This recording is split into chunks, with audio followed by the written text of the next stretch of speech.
how did you go from a 14-year-old to being a chef?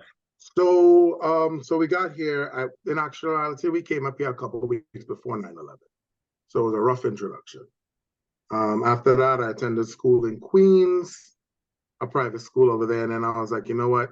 I'm going over to the sister college of CUC, which is Andrews University. And I decided that I wanted to do physical therapy.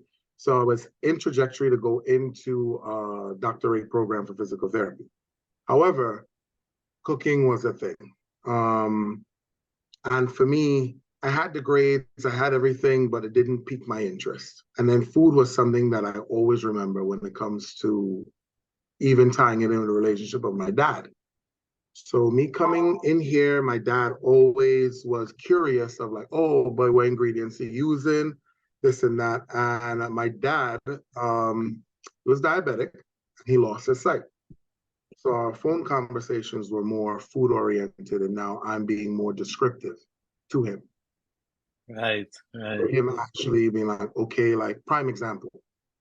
Like I remember my first time with mussels, me explaining that mussels not a big thing back home. Oysters, yeah, but back then not as much. And me being like, yo, I'm learning French techniques. But to get into that part, my aunt ran a catering company. So I dropped out of university. I had one more class to do. I walked, but at that point in time, it just wasn't my thing. So I hopped into the kitchen and my aunt, when I tell you pressure, she was like, you want to cook? I was like, yeah. She's like, all right, no problem.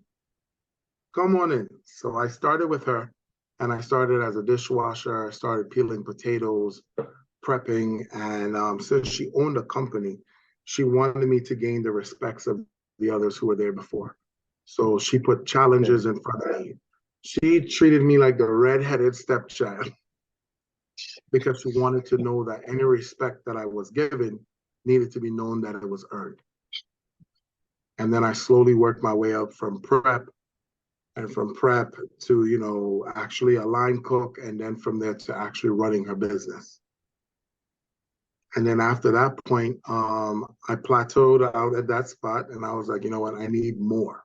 Because one thing is when you're not classically trained and you're in New York, which is like a big melting pot, just like back home, but you have a hustler's mentality. It's like, okay, I didn't go to school. So what do I need to apply to myself to keep up?